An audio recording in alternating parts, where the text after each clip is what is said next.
and welcome everybody to the Messengers Podcast. I am Chris Searles. And I'm Rob Seifert. Today we're going to talk a little bit about social media, especially, or more specifically, I guess, social media for small businesses and whether or not you should do it yourself or outsource it and pay somebody else to do it for you. This topic really comes up all the time here. I was going to say it came up recently, and it did, but it comes up constantly. So I don't think a lot of clients really understand what they're asking us to do when they call with that question.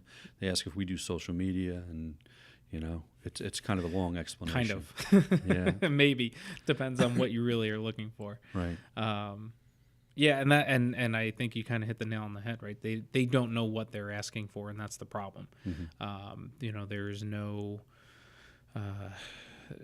thought to it beyond I need an active Facebook presence or Instagram presence or whatever platform they're thinking about. Usually it's one of those two, right?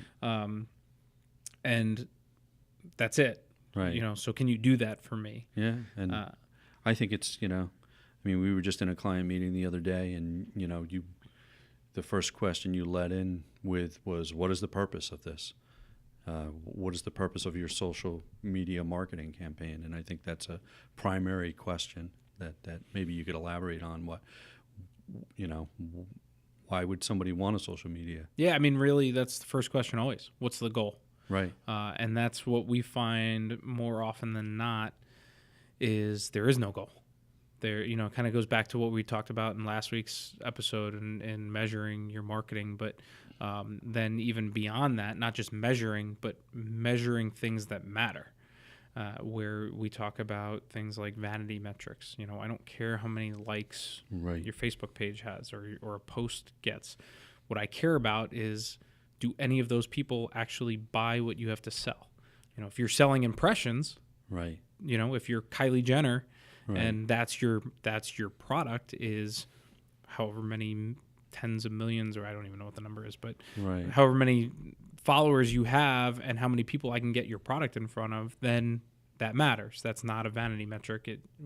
For her, I guess it's all vanity, but but I'm probably going to get in trouble for that one too.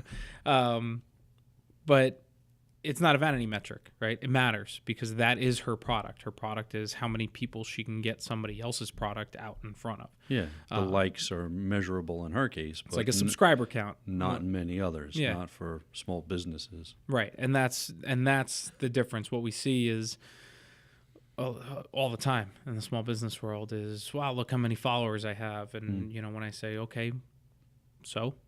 And they say, well, that's good, right? And I don't know. Is it? Are they buying from you? And the answer is, well, I don't know. And you say, well, how much are you investing in that?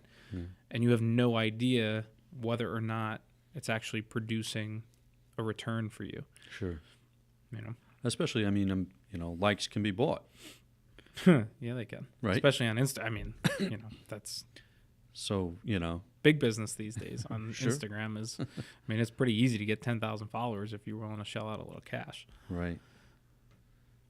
Right. So what you want is something that's going to, provide results, get people calling you. Well, and figure out what that means to you. Right? Sure. What is your goal? If, again, if you're somebody that traffics in impressions and attention, then how many people follow you on those platforms matters. If you're trying to sell a product, right, it's nice to have a lot of followers. You're hoping that might lead to what your end game, your ultimate result is, which is somebody buying a product from you. But maybe your product is something that people only really buy once and they don't really re-engage with, at which point is there a lot of value in having that person continue to receive updates from you? Or do you really need to be going after a market that hasn't already purchased from you? Or is there something different you need to be doing to really try to target the people that you care about and end up with the results that you want to end up with? Right. So that's really the first step for any small business, is just to evaluate whether a social media campaign is going to help improve their business, bring them customers. Right. And a lot of times it's not really a matter of will it help or will it not help. It's more about identifying what helping means. Sure. You know, and we Whether want to. Yeah, we want to build a follower base now because we're going to invest in that for 6 months or a year to just build followers with the idea that we're going to be able to convert them to customers when the time comes. Great. If that's your target, that's awesome. And that's, and that's your strategy and that's your plan. That means that, yes, then your follower count kind of matters. Your engagement counts matter. Right. Because that the end goal is at some point you're going to convert those people into customers, or you're going to allow them to utilize those platforms for referrals and, really get the word out on your behalf. Mm-hmm. Then that's awesome. But if your only goal is, well, I need to get followers, I just hope that correlates to something that's positive for my business. Right. In the end, you got to start with a real plan on what that's going to mean for you, and what are you going to measure, and how is it going to mean something to you. Right. Evaluate whether it's worth paying someone to do it or doing it yourself. I mean, that's what we're talking about, right? Well, and then that question is then what are the pros and cons, I guess, of either going either way. Either way, you need to have, that's step one, right? Is mm-hmm. whether or not you pay somebody to do it or you're going to do it yourself. Sure. You got to have a goal in mind. You have to have, there's got to be a reason for just doing it in the first place. Right.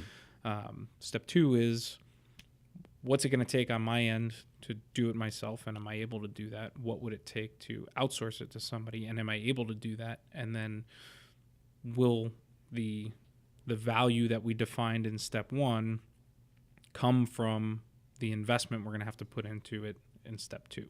Sure. Sure. And that's from a DIY standpoint, primarily that investment is time. Yeah, right. Whether you have the time or the staff to manage your own social media campaign, or if it's worth it to you, you outsource it. And I don't think a lot of people understand the amount of time doing that and doing it well and doing it right actually takes. Yeah, well, that's kind of the question of quality versus quantity that we had talked about in a previous discussion, right? When I'm on social media for my photography, I see posts from photographers, and some photographers post every picture they take all day, every day. And it's nice work, but it kind of just becomes overwhelming, the quantity of the things they're posting. Who's got all day to go around and take pictures all day and post them, Some people. It makes me a little jealous. Yeah, and, exactly. I want to. But the ones I really like are the photographers that post their best work. And, they can post more images, as long as it's their best work. But typically it's the ones that post, once a day, Yeah, which is still frequent, right? There's no, and that's when you get into that topic, I guess, of quantity versus quality and frequency and how you're really going to try to reach that audience. It's an important conversation to have because it's going to be a part of how much is it going to cost me to have somebody do this for me? Mm-hmm. How much time is it going to take on my end to do it myself? And can I actually afford either one of those things, whether it's being able to afford putting the time into doing it or having somebody on my staff or whatever your particular scenario is. Sure. Can you afford to have that person spend 2 hours a day, whatever the number is for you and your business and the strategy you want to implement, doing that?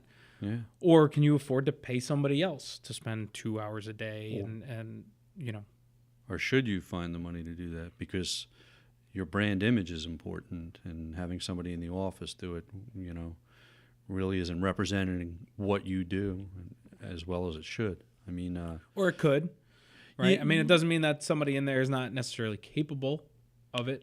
Well, but I'm thinking more in terms of, having polished photography, having a professional copywriter create some of the content for you. Mm-hmm. I mean, those are really the things you're paying for, is that, your brand is represented properly when you hire someone to do it. Right. Well, and that's where you come down to on the outsourced side of it, if you are going to pay for it, that you need to make sure that you're paying enough. And that's where we tend to find the primary issue is most of the customers, most of the small businesses that want to outsource it because they don't want to deal with it. Right. Which is the wrong approach on every level, which is, I think it's valuable, but I don't want to have to put the time and the effort into dealing with it at all, so I'm just not going to do it. If you thought it was valuable, then you would put the time into it. So you either value it or you don't. And then if you do think that it's valuable and you want somebody to help you make sure that it is representative of your brand and that you are, you're putting quality work out into the world, that you are, that the content that you put out on those platforms is actually going to resonate and it's going to matter and people are going to engage with it, then are you spending enough and are you willing to spend enough to make sure that that happens? And that's most of the time we find people that they just want somebody that's going to make it look like they have an active Facebook presence and make it look like they care, but they don't care. It's visible. I mean, you're not fooling anybody with that, but they just want to say, here, I'm going to throw $100 a month, $200 a month at it, and just have somebody just post some stuff on my Facebook page. Right. And, there's a lot of people out there that kind of do a half-assed job with it too, where they're just, there's just a lot of services out there that offer social media, but they don't, they're not doing it properly. So you could decide to outsource and do it that way. But again, if they're not evaluating the purpose of it, then you're not getting what you paid for. You're kind of throwing money away. Yeah. And it's the difference between working with an amateur and working with a professional, right? When you work with an amateur, they'll do what you want them to do, and they'll complete that task. When you work with a professional, they're going to help decide whether or not what you want them to do is what you should be doing or what they should be doing on your behalf, and they're going to find something that's going to actually resonate with the people that you want it to resonate with. And that's a big part of it is, there are a lot of people out there for everything, not just for social media management, but that tends to be a big one these days because anybody that knows how to manage a Facebook page can claim themselves to be a social media manager. It doesn't mean that they actually have to be any good at it. So there is a lot of that out there in that realm, but I mean, we see it everywhere. We see it with graphic designers. Anybody that's just kind of learned how to use Photoshop or InDesign or Illustrator, calls themselves a graphic designer. That doesn't make you a graphic designer. You need, there's a difference between a professional designer and somebody that's going to be able, we talked about it in a previous episode too, designing for print, where we get a lot of stuff that was done by a quote unquote designer that's nowhere near ready to go on press. Right. And then we end up having to charge a client to fix the work that was already done that they had done with somebody else because it was going to be cheaper. And now it's not cheaper because we got to put the time into it anyway because they didn't just work with a professional to begin with. Sure. And it's the same thing in your social media, where there are a ton of people out there that, sure, they can post a bunch of stuff on your Facebook page. But again, there's a difference between investing $1,000 a month or wasting $100 a month or $200 a month. Which one are you really looking to do? Right. There's got to be, and it's got to get done too. I mean, that's the other issue too. I mean, if you're dealing with a professional, you're getting, a scheduled, planned social media strategy, and that's going to get you your end goal. And the strategy is kind of a big part of that too. Sure. Where that's another way you can either utilize somebody who kind of knows what they're doing from a strategy standpoint. So even if you want to maybe execute that strategy yourself, and that's a lot of what we end up doing for a lot of our clients because they might not quite have the budget to have us both develop the strategy and execute that plan. And where we kind of help work with them to develop a strategy that they then are able to execute. And maybe Sure. we fill in some holes and some gaps where needed. But we can come up with something that actually will work with the staff that they have on hand, the equipment that they have, with Right. the money that they have to then be able to say, yeah, from time to time we're going to need to fill in, whether it's in some video production or Right. photography or copywriting or things like that, to fill in the blanks and fill in the holes, but then give them something that they are able to execute Right. in-house, Sure. with the Yeah. commitment that they're actually going to do it. Right. Yeah, those are always the best projects, the ones where the clients are contributing. I mean, it's their Yep. business and they know the most about it. We learn as much as we can, but if they can contribute, then it's going to be more effective. And That I makes always, sense. with social media in general, I always recommend, no matter what you're paying somebody to do, that you have a hand in it, because ultimately social media is a customer service tool. Mhm. We got an episode coming up about investing in your customer service. But it is hugely important as a customer service tool. And people expect when they message your business on Facebook that they're dealing with your business, that they're Right. not necessarily dealing with your social media team. Right. Yeah, it's representative. Yeah. And that, and I always tell people, there is nobody that knows your business better than you do, at least hopefully. And if they do, then you got other problems. But, but you know your business, you know your customers, you know your market better than anybody else is going to know them.